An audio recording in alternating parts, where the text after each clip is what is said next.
Hi, I'm Erin from the Witch of Saturn. Welcome back to my channel. Today I'm here to share with you the new witchy decks that I've brought into my collection.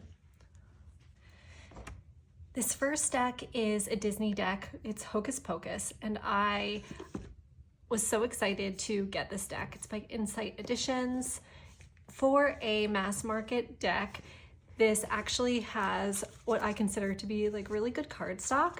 I edged mine in this, I was trying to match this green color that's on the cards. And this deck, I love it. I love the movie Hocus Pocus. I love Hocus Pocus 2. It is one of my favorite things to watch every October. I even have some Hocus Pocus gravestones in my yard. I have the one for Emily Banks and also for Billy Butcherson. Oh, here it is right here. So there's Billy Butcherson's gravestone. I have a picture on my Instagram holding this card up next to the gravestone that's in my yard. And I just think that this is so fun. Look, the lovers with Max passing Allison his phone number. I like that it's a pip deck. I like the use of like lightning for the swords, and I like this kind of ingredients for the potions. I think that they did a really good job pairing the characters with the cards, the candles for the wands. There's Danny, the tower with the house. I mean, look how great this guy is. I love the artwork. I love the colors. This deck just brings me so much joy. The Hierophant is the book. And it was funny because there's Sarah calling to the children and the High Priestess. I was literally just complaining about mass market decks and not knowing why I even bother to buy them because I hate the cardstock and it's not worth it. And I was going on this whole rant for a good like 24 hours. All of my tarot friends had to listen to me complain about this, and then this came in the mail and I was like, and here's the mass market deck that I love the most. It was just too funny, but it's great. The next deck that I brought in is Tarot of Persephone's Garden, the Cthonia edition. This is by Kara Small. This is an indie deck. I do plan on edging this at some point because I think it just really needs to be edged in this dark red color. I specifically brought this deck in to work with the energy of Persephone and this kind of underworld theme that has been coming up in my readings, and an exploration into the depths or the descent on a more metaphoric level that I have been going through, experiencing. I'm not sure, but I just knew that I wanted to bring a third deck into my collection that would fit with Folkloric Forest to represent Persephone in the earthly realm, and Lacrimosa Tarot to represent the underworld. And I wanted a third deck that would represent the actual descent or Persephone's transition between these two realms. And so I have been using these three decks together, pulling a card from each to represent Persephone in the earthly realm, her descent into the underworld, and then what she learns in the underworld. And I just think that they work so well together, the three of them. I'm really happy with this combination. I don't think you need three decks to do this, but I mean, this is just, I'm extra, so this is what I wanted. And then I decided that I loved Persephone so much that I also wanted to get Kara's Tarot of the Huntress, which is currently out of print. This is another indie deck, but I was able to find one used, the second edition. The first has a different back, And I believe that with Persephone, this is the 3rd edition, that each has a different variation of the pomegranate back. And this Cthonia edition has the burgundy borders, which I really liked, versus the older editions look more like Tarot of the Huntress here with just the titles at the bottom.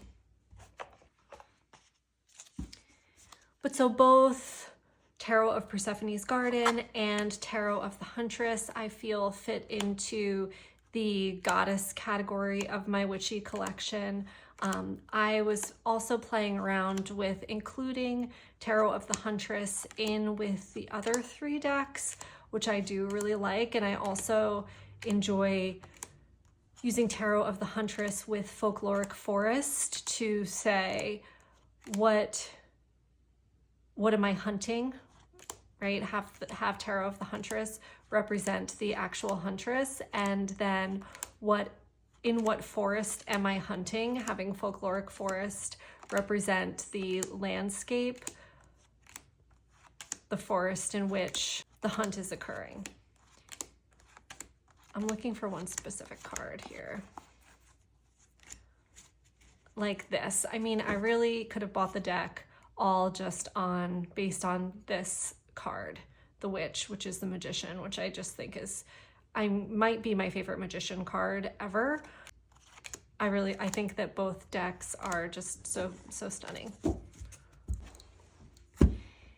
This next deck has been on my wish list for a while now. Since the first time I saw this deck, I saw it in person at my friend Jamie Sawyer's house, and I just knew that I had to get this. I don't know why I waited on it so long. I was just looking for one at a affordable price. This is the Somnia Tarot by Nicolas Bruno. It is stunning. This deck is all photographs. Many of them are self-portraits. Any of the images that are clearly male are Nicolas Bruno himself. He did multiple exposures in the images with multiple male figures, and then the female figures are either his partner or his sister or close friends. Which I just love that. I know that some people don't enjoy the fact that the figures are all hooded or that there are no faces, but I think in the context of what this deck is about, which was created as a way for Bruno to process and heal his traumatic experiences with sleep paralysis and night terrors. As someone with disturbing dreams, I just really relate to this deck on a deep level. So like here, this is all Nicolas Bruno, and he's just created the image from multiple photographs, which I just think is incredible. He shot this during COVID at, where is it, like Long Island, New York, on this swampy marsh, and it's just stunning. One of the things that I love the most about this deck is the actual fire that is shown in these photographs. There's something so visceral about that to me, and I love this. I love this deck. He literally strung himself up like that. It's just incredible. The next deck that I brought in is the Death Doula Oracle. This one has been on my wish list for a while as well. I think that this pairs beautifully with Somnia because of the photographic medium.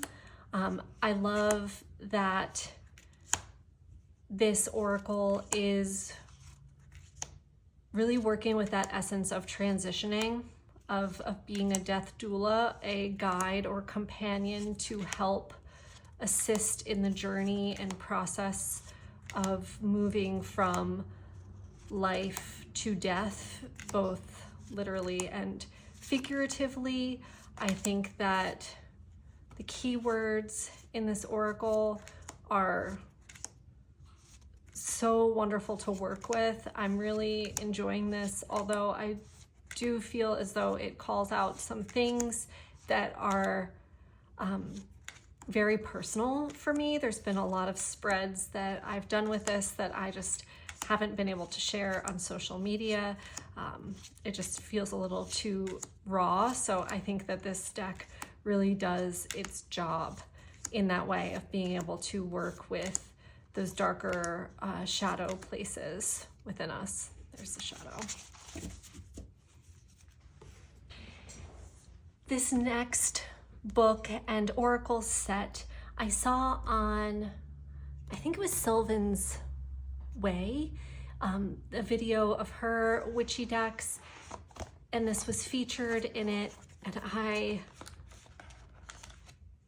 you know, once again took back all of the bad things I had said about mass market decks and decided to track this down and purchase it. This is by Devin Forst, published by Rizzoli, and I was a little confused about whether or not this was available because a lot of things say that it's pre-order for 2026. I was able to find this on eBay because I did not want to wait that long. And I think that this book is really fantastic, features Devin's artwork here, and just goes through, you know, a lot of history and interesting facts about witches. The Oracle deck is small, and as expected, it is, you know, not the best cardstock. You know, this deck deserves better, but I love the color palette. I love the art. I think that it's just really beautiful. I want to edge it in like a blue, maybe I'll do like a blue glitter on this, but I have found that this oracle is really, really good. It's always, it kind of hit the ball out of the park for me every time I've used it. I think that it pairs well with a lot of my other decks. I'm really happy with this purchase. And so thank you, Sylvan, for featuring it because I never would have known about it, and I am so glad that I do. This next deck is the Earthbound Oracle. This is created by a.l.swartz from Skullgarden, and this is another little indie deck. This is the same creator who did, is it the Wooden Tarot? Where all of the backgrounds of the cards are actual different pieces of wood that I believe the art was created on, but don't quote me on that. But I find that this is just a great little clarifier and a great oracle. It is definitely a little bit witchy, although it also has strong kind of nature themes here. But I mean, look at the back. It's definitely a witchy deck. And the keywords ceremony, release. I know not everyone likes this Lucky Rabbit's Foot card. I know some people have taken it out of their deck to not work with it. It doesn't bother me, honestly. I mean, I'm a carnivore, so I really like working with this deck. I think that it's a really nice addition to my collection. I have been intentionally trying to bring in more oracles that will work for me. I've had a little bit of an issue connecting with oracles in general, and I've been consciously trying to, I was kind of joking that I'm having like Oracle October, where I'm really focused on like, okay, kind of figuring this out, how I like to use them, how they interact with other decks, getting to like the root of what it is I need from an oracle and how it fits into my practice more. And this is definitely one that has been helping me with that because it's just kind of nails it in every way. It works for spread position keywords, it works as a clarifier, and it's just, I love this little size. So the next deck that I bought was Murder of Crows. I bundled this with the Earthbound Oracle. I have not used this at all yet, other than to just go through the cards. So you'll see that they are here in order. I wasn't sure about this deck it's kind of creepy. It's like a little disturbing. It doesn't give me like anything warm and fuzzy, that's for sure, but there's something about it that I am drawn to, and I love the crows. I'm trying to get crows to interact with me. I'm always like trying to leave peanuts out for them and things, and I hear them fly over my house, but they don't really hang out here, and I'm, you know, frankly not happy about it. I would really like to have a couple crow familiars, so this is a goal of mine. Maybe I'll use this deck to kind of work with that, see if I can call them to me. Like, come on. I see them when I'm out driving and I'm like, come to my house, but still nothing. I'm trying to force the relationship here. But I do have some decks that I specifically want to pair with this, that I've seen other people use, and so I'm gonna start this week, make it a point to work with this and see what's up. What's up with the crows? This is by Corrado Roy, Murder of Crows Tarot. This is a Lo Scarabeo mass market deck.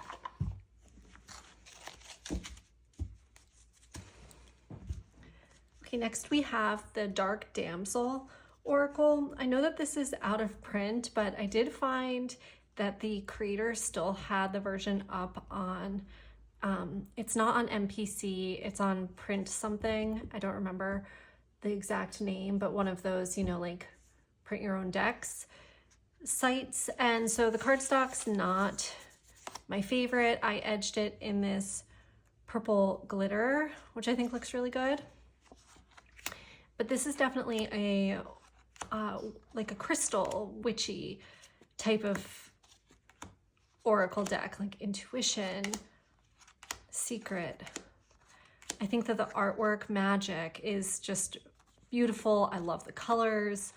This speaks more to like my dark girly aesthetic, like goes with my pink sweater today, versus like these kind of more dark descent decks. I think that this will look really good with a cracked amethyst. I love this beginning card, looks just magical. Release, this really speaks to me because I practice ritual bathing when I can find time to do it, which has not been, it's been too long. But I think that this is just a beautiful deck that goes really well with, the Sever card is cool, goes really well with some of my other decks. I love the dark background, so I'm happy I was able to get it in my hands. This next deck is the Antique Anatomy Oddities deck, which is an indie deck that is out of print as well. I just happened to come across a really affordable copy of this from a seller in one of the buy-sell trade groups, and I'm really excited about it because I do love Antique Anatomy. I have the mass market of that, and I've always kind of wished that I had her indie decks, although I don't feel like that much of a difference with the cardstock. You guys could let me know if you have the indie decks, what you think, if you kind of feel the same way. I think that Claire Goodchild has a pre-order that should be available to the US, hopefully by the end of November. Right now it's not shipping to the United States, but I did message her and she was hoping to have that resolved by the end of November. And I think that that will be printed on a upgraded cardstock and has an expansion to the cards that we see here. So I would definitely be keeping my eye on that because I just love, I mean, there's nothing like it. We just know as soon as you see this, you know whose art it is, what it's all about. It's great. The next witchy deck that I have here is Outgrow Yourself. This is by Akta Spaman, I think is the name. I'm probably mispronouncing that. This is a really cool deck because it is Thoth based and really functions as an oracle. I edged this in black, which I think looks so much better. I'm keeping this in order because as you'll see as we get through the majors, so here we have the name of the major and the kind of oracle title, right? Grow Through Life. the Magician, trust your tools. High Priestess, your voice will guide you. So this can really be used. I plan to use this more as an oracle than a tarot, to be honest, although it is a tarot deck.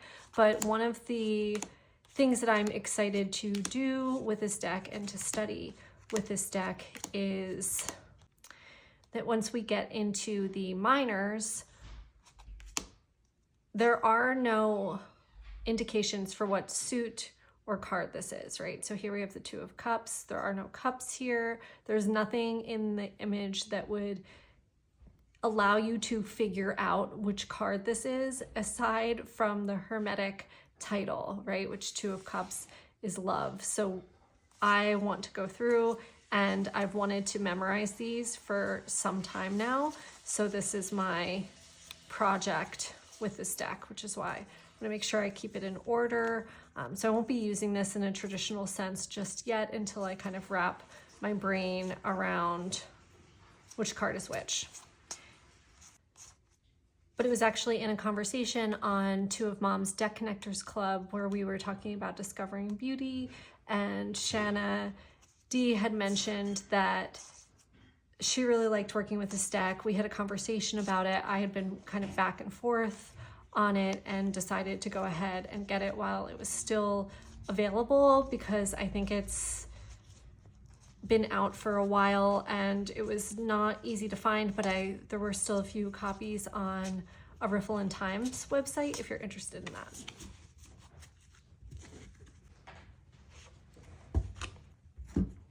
This next deck is Cosmic Butcher's Walk Through the Eternal Gardens. This is an Oracle and a Lenormand, and this deck is really cool.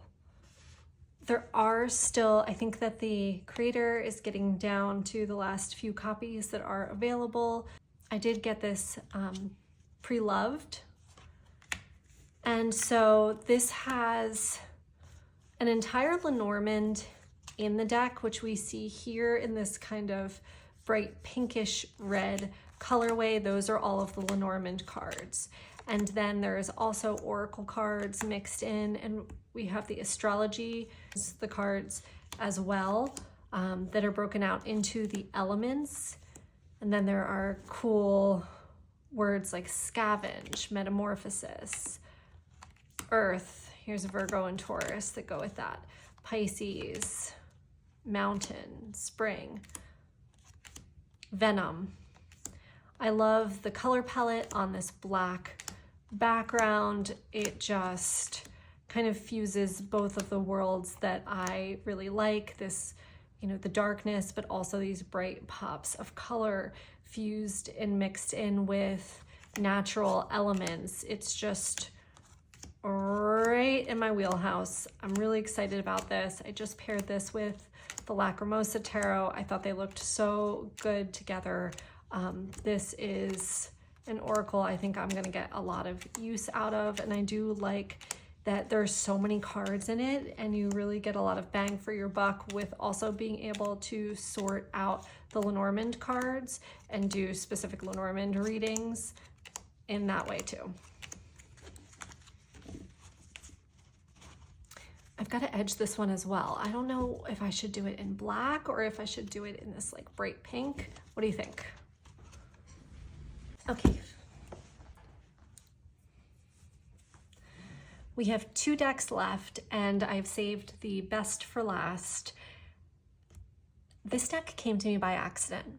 So I was messaging back and forth with a girl who had Coastal Curiosities, the original version, a pocket deck for sale. I had put up an in search of post because I really wanted to get my hands on one of those. I had already reached out to Lennox Reese to see if she had any like seconds or anything available, and she didn't.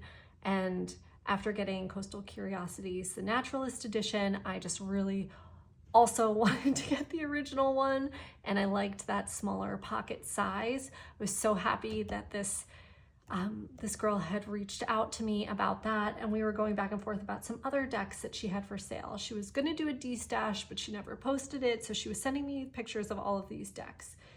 She had Pocus in there, which my friend Jay from Iridescent Tarot has had on her list for a while.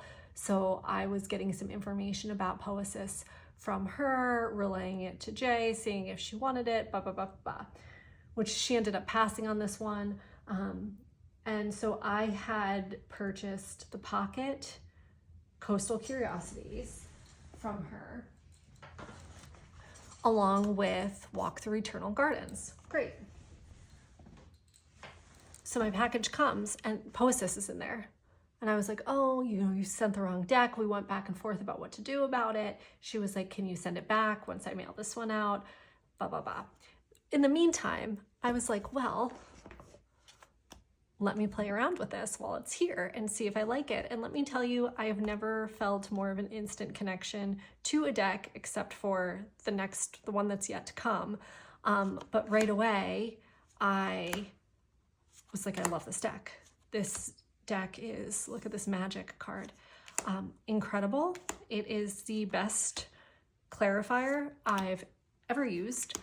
I did not want to give it back. I was like, please let me just buy this from you. I think it's just meant to be mine.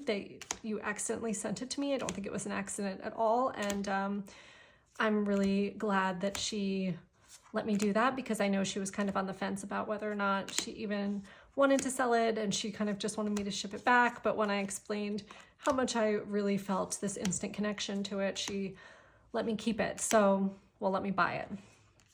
And you may not look at this, like all of these poses, yoga poses, are not necessarily like witchy, but this is a special magical deck, and some of them definitely have that evocative, witchcraft vibe. This deck reminds me of, if you are a fan of the Reclaim Oracle by Little Darkness, this is like if Reclaim was an actual oracle and not just based on emotions, it would be this. Like, they are very much the same level of, look at this, celebrate, right? With the naked female forms dancing around the fire and the full moon. Like, it's witchy. Womb. But this does its job as well, if not better, as Reclaim. And I can't say enough good things about it. I've only been working with it this week, and it's already, it's just, I'm so glad that it's here.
Yeah. Just pause this. Okay, this is the last deck in this video. I've saved the best for last. This is the Void Tarot by Sarai Nissan. This deck I had been on the fence about whether or not to purchase, and had been lovingly calling it and nicknaming it Cat, which stood for Clip Art Tarot. I don't mean that to be disparaging about the artwork at all. It just kind of reminded me of that, with this cutout black and white image set amongst a very similar background with this Gothic arch that we see. And then there are different background images within this window into the void. You do have to do a little bit of work to kind of figure out what they are with the red and the black background, but I had been on the fence about whether or not to get this, and then the creator had put some versions up on her website that are edged in red, which I knew I wanted, and she had also found a couple of extra guidebooks, so I was able to purchase that to go along with this deck. When this deck came, I couldn't believe the instant connection that I had to it. I don't even know how to describe it. I love everything about this deck. I love the feel of the cardstock. It is a soft, velvety, like rose petal finish. It has this really fantastic bend to it when you shuffle. It reminds me of another deck that I have that was coined as, there's a description called skin-like texture, which I don't think is the selling point that they think it is, but this has that same feel to me. And I have not been able to stop reading with this deck. It was an instant connection. This deck presents itself to me as a familiar, as strange as that might sound, but it just feels like a very, very close companion.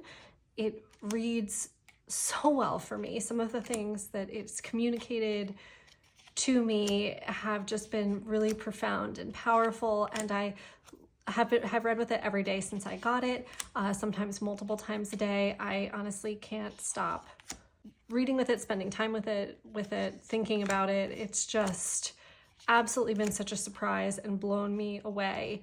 I did just recently see that the creator of this deck had recently launched a Kickstarter for an oracle, which is an angel oracle that is supposed to be both the antithesis to the Void Tarot and its sister companion.